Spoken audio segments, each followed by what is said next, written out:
I refuse to let a bad night ruin me, just doesn't get through to me. Even back then, getting stopped by the truancy. Posted with the bros and turned the bond into a mutiny. One of them and then we handled it brutally. Y'all not sick, you got immunity and lack the continuity. I leave them in the dust and stack bread cause I'm moving things. Speed reached a new high when I started removing Good morning guys, welcome back to the YouTube channel. We are currently week 21 out of 24 of this training block to try and go sub 90 minutes in the half marathon. So it means there's only 3 weeks left. It's almost time and we are in those late stages of the training program where I think this is going to be my last week of quite high volume or like normal volume, and then for the next 2 weeks we're going to taper down, do less volume, and then it's kind of go time. So it was actually typhoon yesterday on the 24th of September. It was super weird. Like, I think in my area in Satine, we didn't really get affected too much, but then I saw on the news and also on social media, there was like loads of other places, especially around like the river area where, you know, it got really affected really badly. So thankfully on my side, it's all good. But yeah, just hoping that everyone else who's watching this, if you are living in Hong Kong, you're safe, you know, all things are okay, no smashed windows or anything, no heavy flooding. But yeah, I guess it was an experience. I really feel like I have come at the wrong time in Hong Kong because since I've been here, almost like every weekend has been a bad weather, like either typhoon or just raining. So yeah, just hoping that, you know, November, December time is going to be a lot better, as everyone says. In terms of this video, it's going to be a more training focused vlog, but we're going to spend a lot more time on the gym because I feel like that's kind of been lacking on my channel ever since I started running back in, I guess, November last year. I know a lot of you guys have subscribed to this channel from the very beginning because of my gym progress, my bulking diaries, and just seeing the transformation and me training for aesthetics and also strength. So don't want to lose that side of the channel, so we're going to go and do that. I do have a long run tomorrow as well. I think it's 19 kilometers, so I'll show you a bit of that as well. But you know, running is the same old, so I think it's time to give the gym side of things a bit more screen time as well.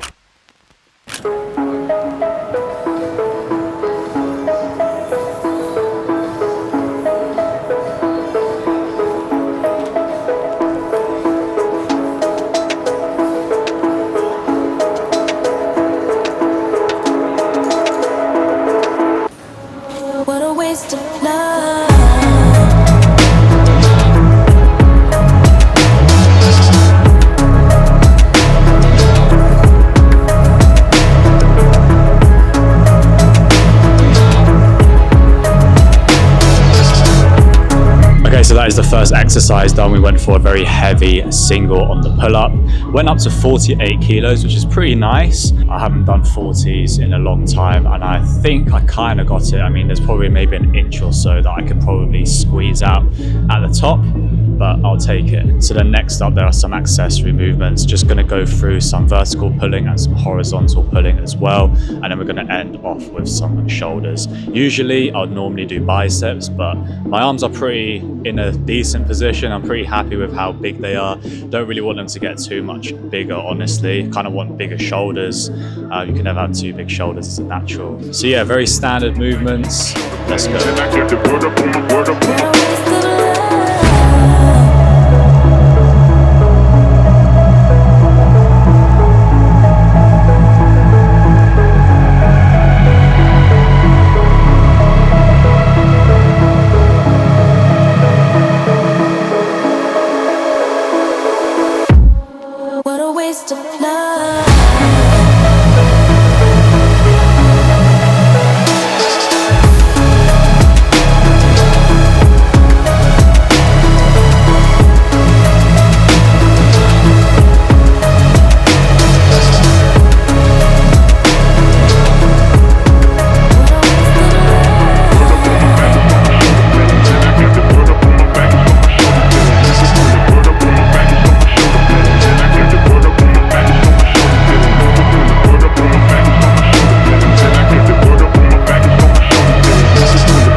It's currently Friday, which means that we have a 19-kilometer long run, and today is actually going to be a progressive long run as well, so we're going to be hitting quite fast paces.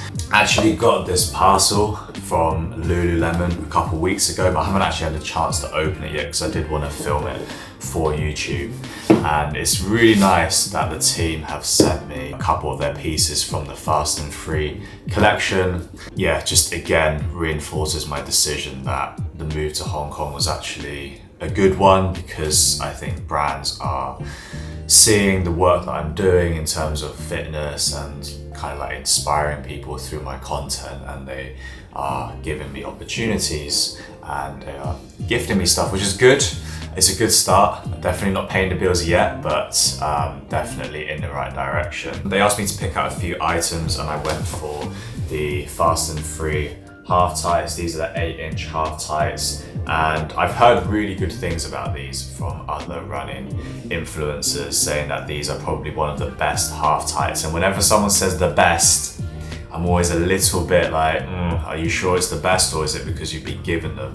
These are definitely up there in terms of function for me, because there are 2 pockets on either side of the tight. There's also a back pocket as well, which has a zip, so you can kind of put your keys in there and maybe a small gel or something, or maybe some salt tablets.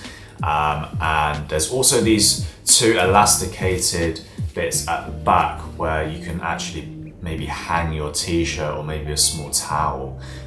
Let's say you're on a run and you get a bit hot and you want to take your top off, you can actually hang it rather than holding it, which is really nice. Drawstrings are in the inside of the tight, which is a plus for me. I really dislike drawstrings on the outside. I think it looks a little bit cringe, like when you do a bow and everyone can see it.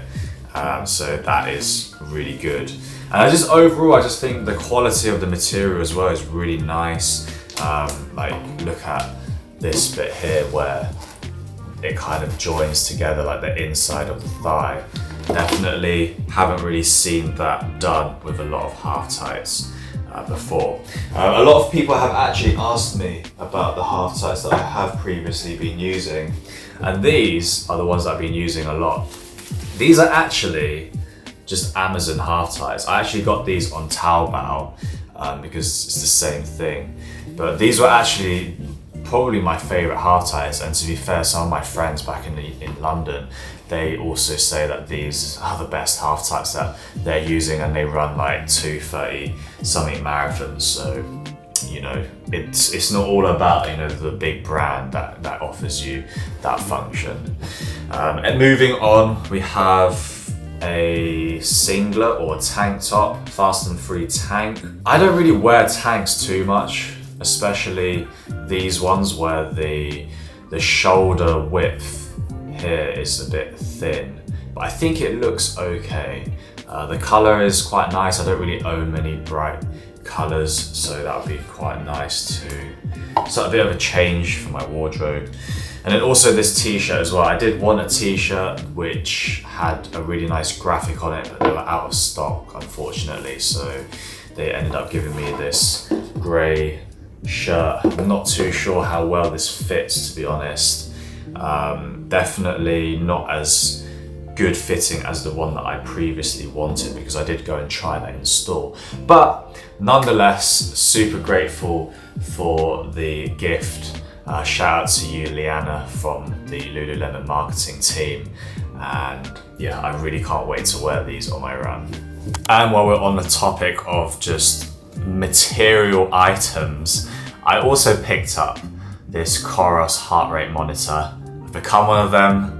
I've become one of those hybrid guys that wears all the gear, but I thought, you know, why not? It was quite cheap, and sometimes the Coros watch, the heart rate takes quite a long time to sync up, and also sometimes it does kind of go a bit funny. Like, there was a period where I was running very easy, like zone 2, and my heart rate was like spiking so high. To like 160, 170, which was just crazy, to be honest. I think it was just wrong. And then another time where there was an interval session, I was pushing super hard and it was saying my heart rate was like 140 something, which is BS. It wasn't that low. So yes, here it is.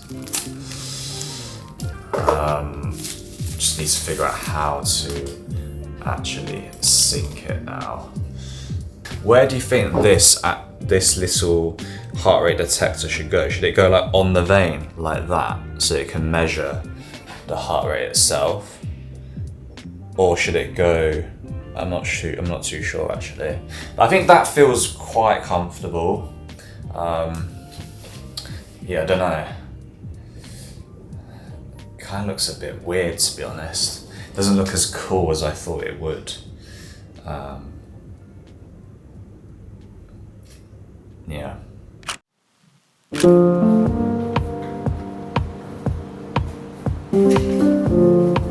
So in terms of fueling, we have one My Protein Hyrox energy gel, and then we've also got one sachet of these Race 500 Cadence electrolytes, which has a little bit of caffeine in it just for that extra boost during the run.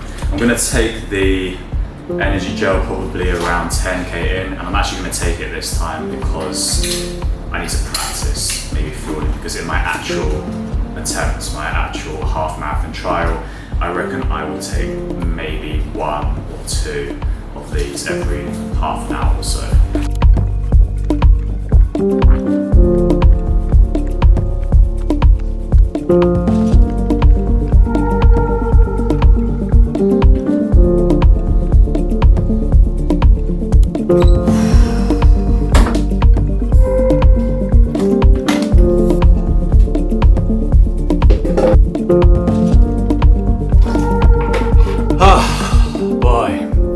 That was a hard, long run. But it is the last long run of this training block. It's been a very, very long training block. It's been 24 weeks. I mean, it says it's 24 weeks, but I actually started on a Sunday. So technically it's 23 weeks and 1 day. But it's very, very long. I think most people's training blocks are between like 16 weeks and 20 weeks. And I started back in the beginning of May. So I'm really, really happy that I've stuck to this plan. For those who don't know, I'm using the app Runner. I don't have a discount code, unfortunately. I really hope that maybe one day I do get to work with them, because I do think it is a really great app and I have recommended it to quite a lot of my friends. It was very tough, to be honest. I'm not gonna lie, like my heart rate was way higher than I wanted it to be. I think it was reaching like 180s, like high 170s for a lot of the run. So I'm just hoping that the next couple of weeks with a good taper, I'll be able to hold a 4:15 pace as well. I did go out at 10:30 a.m. so it is quite hot right now, like the sun is shining, and also there is still quite a lot of wind as well. I'm not too sure if it's still from the typhoon or it's like just from something else, but there was just so much headwind, so I was working extra hard just to keep pace. So yeah, not making any excuses. It was really, really hard. I mean, these long progressive runs are never going to be easy if you're really pushing yourself to try and get fitter and faster. So yeah, just really happy that I pushed through it, especially towards the end as well, when I had to go a bit quicker as well. So stats are up on the screen somewhere here. You can also follow me on Strava as well. Down here, there's also a QR code that I'll link as well.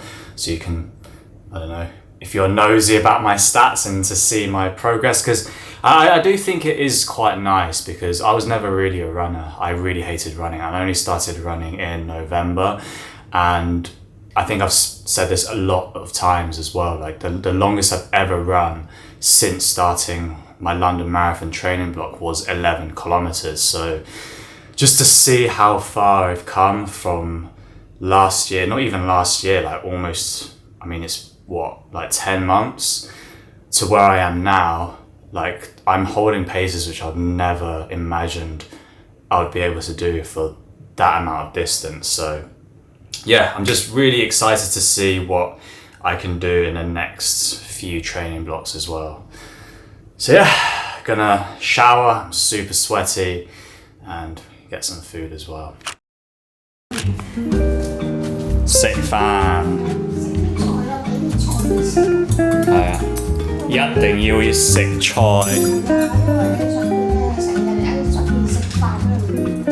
想食。哇！你叉燒今日好靚喎。係啊，係咪好瘦？嗱，好瘦，好似好瘦好似冧嘅。嗯。啊，食咗啦！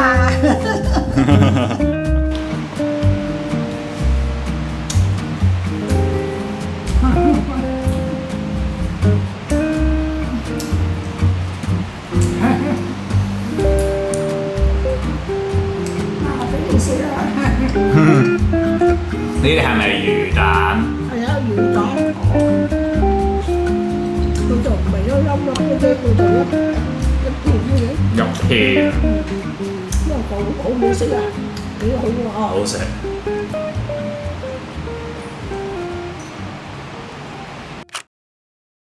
Okay, cool. So we're just chilling now, and on Thursday I put on my Instagram story some questions to ask me. And so yeah, if you're not following me on Instagram, please do. QR code here. And I thought I would answer some of them on YouTube as well because there was quite a lot of meaningful ones. So let's get into them.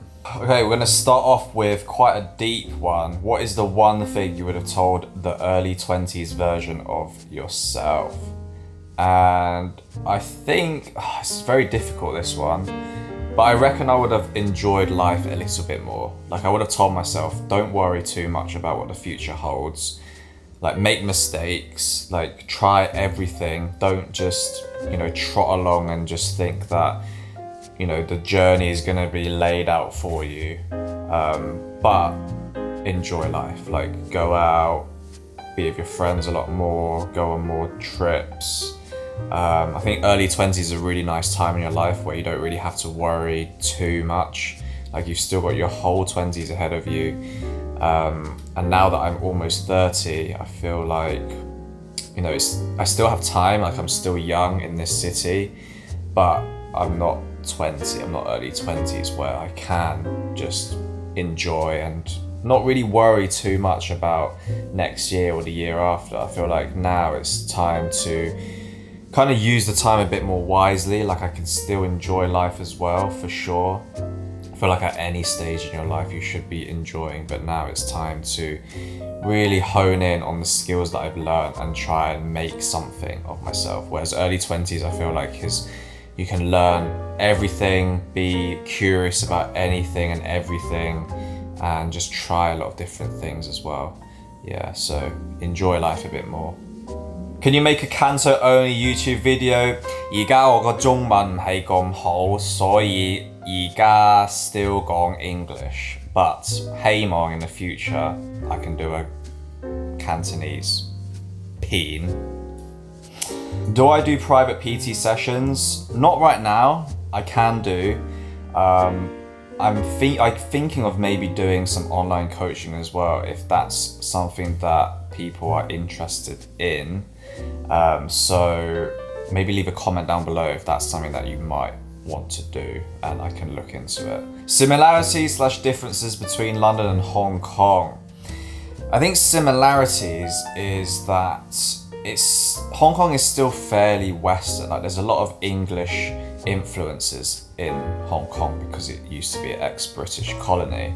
But other than, I guess, maybe the signs in English or some pubs or bars in Soho area or Wan Chai area, Wan Jay area, there's not really that much similarities, honestly. Like the best thing about Hong Kong is that the weather's pretty good most of the time, the food is really nice. I feel like the cost of living is actually a lot cheaper than London nowadays. Like rent is actually a lot more affordable now than in London at the moment. Okay, yes, granted the space is a lot smaller, so I think so per square foot or square meter it might be more expensive, but you can get a decent place in Central for maybe like £1,500 to £2,000, and you're in Central, right? Whereas you will not be able to get that in Central London. And yeah, differences is very fast-paced Hong Kong, very fast-paced. Like, people are hustling so much. People stay up really late. People also are out a lot later as well, whereas in the UK I feel like people are more homebodies, I would say. Why did you leave software dev in London? Basically because I felt like I was very stagnant in that firm. It's not that I didn't enjoy software development, I actually did enjoy it, but I think the firm itself, I was there for 6.5 years and it was time to make a change. Like, I've been around internally, I've moved internally quite a lot of times, I've done so many different things, and I just knew that I was never gonna pursue like the next grade in that firm. So once I knew that, and I knew that, you know, I don't have much ambition to get promoted, I was kind of like, okay, well then maybe it's time to actually leave then. Maybe it's time to do something different, because I think my biggest fear is feeling trapped in something that I don't have passion in, you know, and it could be anything. It could be feeling trapped in a location. It could be feeling trapped in my environment, my friendship group, where I don't feel like there's much growth or any, you know, like goals, you know. So that's kind of why I left. Not because I didn't enjoy it, it's just because I felt very stagnant at that place. And, you know, I told myself once I leave, I really want to give myself 1 year of doing freelance, whatever, you know, content creation, videography work that I'm doing now, maybe PTing in, you know, next year or something, or, you know, I don't know, a lot of different things. And I feel like I am one of those people that really enjoys not really knowing what their schedule is next week or next month, because that kind of creates a lot of excitement in life, I feel. But yeah, those are a few more questions. I think I'm gonna end it there. Yeah, this video is kind of long and it's a lot of talking actually. So yeah, maybe it's a bit too much talking, but I hope you guys enjoyed this vlog nonetheless. So yeah, if you're new here, please subscribe, and yeah, that will give me the extra motivation and encouragement to continue making vlogs like this for you guys, and I will see you in the next one.